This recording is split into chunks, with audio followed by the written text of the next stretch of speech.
A Índia é o berço da civilização hindu e uma das mais antigas da humanidade. Dispõe uma rede de rios que proporcionam uma agricultura fértil e permitiu uma enorme densidade populacional. A palavra Índia tem a sua origem em Indói, ou povo que vivia para além do rio Indo. Por volta de 2500 a.C., surge uma população urbana ao longo do rio Indo e com construções sólidas e com uma escrita ainda hoje não decifrada, com uma cultura e uma tecnologia avançada, e verificamos que por volta de 1800 a.C. entra em declínio, julga-se que por relações de alterações climáticas. É uma civilização onde existe um grande e elevado tolerância e muito religiosa. 4 deuses dominam: Brahma, Vishnu, Shiva e Ganesha, e com mais cerca de 33 milhões de deuses que intervêm em tudo e em nada. E a sua purificação é feita após a morte através de 4 elementos: fogo, água, ar e terra. E finalmente, a cremação é um instrumento importante para a purificação, lançando as cinzas na água dos rios sagrados. A Idade Védica. A Idade Védica surge cerca de 1600 a.C. e provém da influência ariana que migra da Ásia Central, conforme é descrito nos livros sagrados. Tinha uma economia agrícola e expande-se pelo vale do Ganges.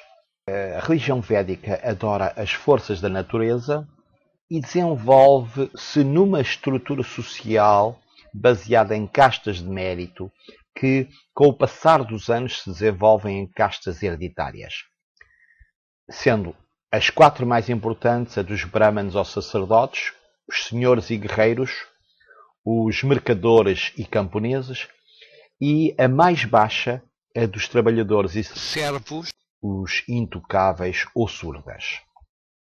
Portanto, a casta mais baixa. No século VI a.C., surgem centros urbanos onde se dá o desenvolvimento do comércio, novas correntes filosóficas, e uma das mais relevantes é o budismo, em que Buda é um príncipe indiano, Gautama Siddhartha, e que vive entre 540 e 467 a.C. e tem como causas predominantes pôr em dúvida a pregação dos brahmanes. A sua popularidade baseia-se numa existência simples e ascética, na recusa de bens materiais, busca da verdade, ausência de castas, abertura a todos, inclusive às mulheres, discutindo as leis do universo e a defesa dos seres vivos. Eram indiferentes a Deus e os seus aderentes ganhavam respeito e um novo estatuto social. Em 327 a.C., Alexandre da Macedónia invade o norte-oeste da Índia, mas permanece apenas 2 anos. Quando se fala hoje na cultura ocidental da grande expansão de Alexandre até à Índia, não passa apenas de um toque de 2 anos no norte da Índia. Esta não passa disto. Mas é em 321 a.C. que surge o primeiro grande império indiano. Na realidade, é fundado por um aventureiro chamado Maurya e que se desenvolve a sul do rio Deccan. É o seu neto Ashoka que, de 263 a 232 a.C., expande o império desde o Afeganistão até zonas importantes ao sul de Cartaga. Após sangrentas batalhas, torna-se um verdadeiro devoto do budismo e expande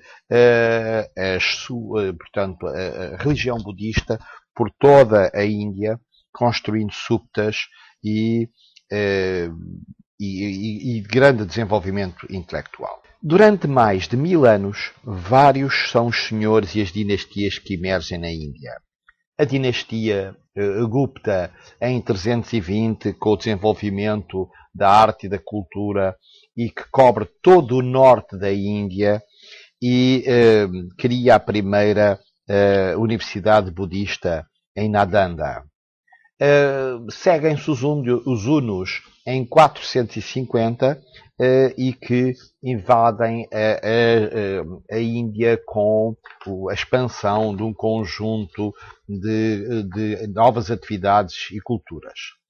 E é no século IX a XIII que a Índia é dominada pelos Cholas, no sul-leste da Índia, mas é a partir do século VIII até ao século XVI que se dão as grandes invasões e o domínio islâmico, e que na realidade só tomam uma posição efetiva a partir do sultanato de Dili em 1206, em que se dá de facto através de uma conquista sangrenta através de toda a Índia.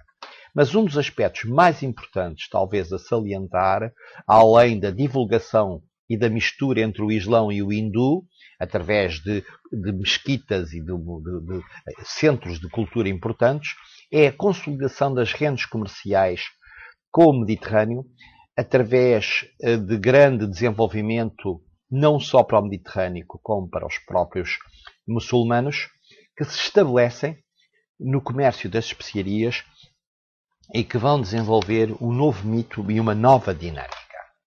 No século XVI dão-se dois fenómenos importantes. Aquilo que se denominou pela chegada dos europeus e a invasão mogol. Enquanto os europeus se desenvolvem ao longo da costa, os mogóis desenvolvem o seu domínio em todo o interior da Índia. E vem alterar radicalmente todo o contexto histórico da Índia, onde a Índia deixa de ser um campo de batalha entre dinastias e autóctones, passa a ser os mercadores que disputam entre si e contra os soberanos locais posições estratégicas para fins comerciais ou para fins tático-militares. A chegada dos portugueses em 1498 vem alterar totalmente o processo.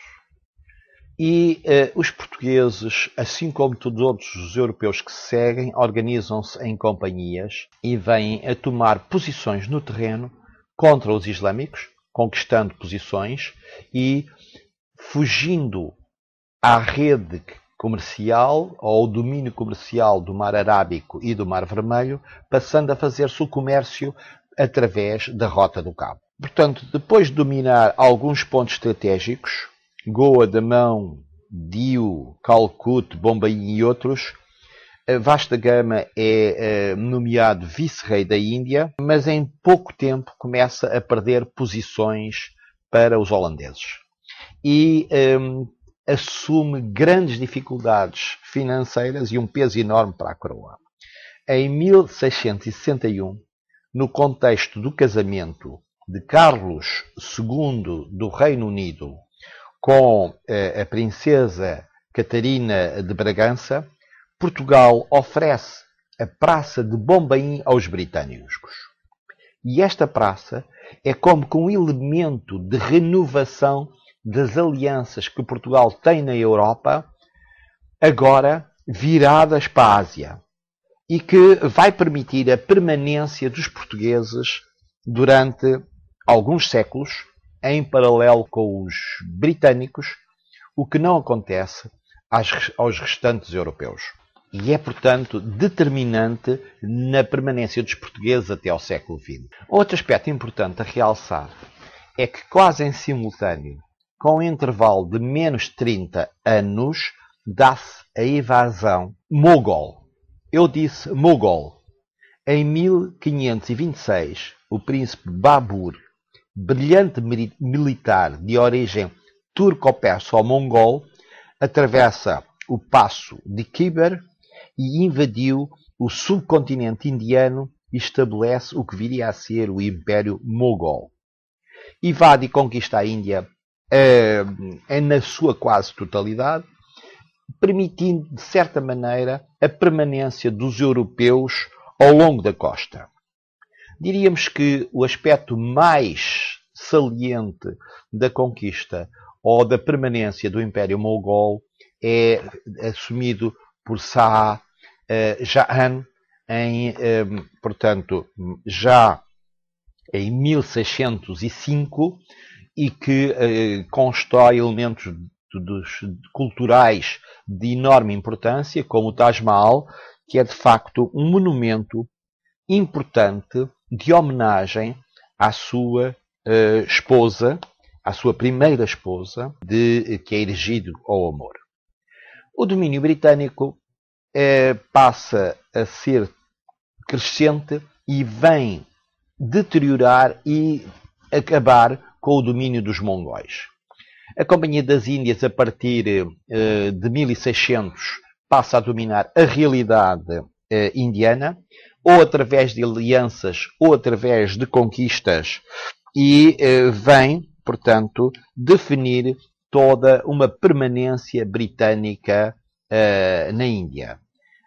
Um dos aspectos importantes que vale a pena salientar é a doutrina do lapso, que consistia em que quando um Marajá não tinha sucessor, era a Companhia das Índias que assumia a gestão local da região. Ora, todos estes factos, se são altamente benéficos aos britânicos, criam tensões locais importantes. Para, de certa maneira, neutralizar estes efeitos, em 1858, o Parlamento britânico, para minimizar conflitos, decide extinguir a Companhia das Índias e integrar a Índia no Império Britânico.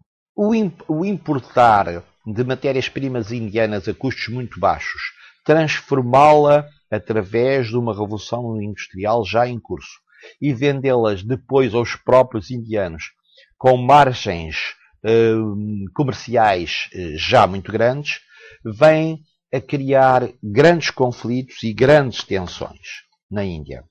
E o passo seguinte é um movimento nacional chamado Congresso Nacional Indiano, que tem a sua origem em meados do século XIX e que é agravado em 1885, quando as tropas do general Reginald Dyer dispara sobre uma população indefesa e mata mais de 300 pessoas desarmadas. Mas o aspecto mais importante surge em 1920, quando Mahatma Gandhi, um homem de grande capacidade de diálogo e mobilização, um imigrante que volta da África do Sul e lança toda a dinâmica da resistência passiva e a oposição às leis britânicas.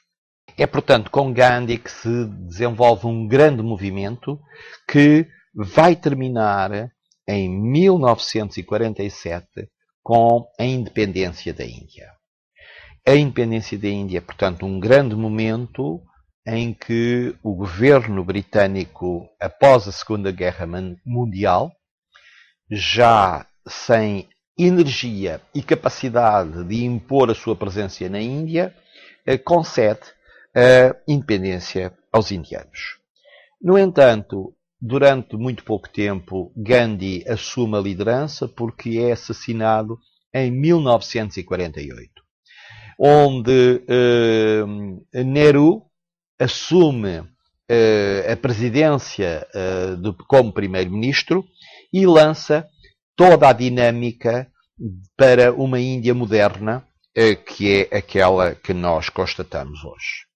Um dado importante e interessante a verificar é que em 1961 os portugueses são os últimos europeus a abandonar a Índia, mais propriamente dito, rejeitados e expulsos da Índia. A partir daí, encontramos a Índia como um país emergente, com um elevado crescimento económico e social, e torna-se hoje uma das grandes potências e dos países com maior nível económico entre os países do mundo. Torna-se assim mais fácil, através de toda esta observação, enquadrar historicamente alguns dos mais interessantes monumentos e aspectos culturais da realidade indiana, dispersos geograficamente. Basta para isso ver os vídeos complementares.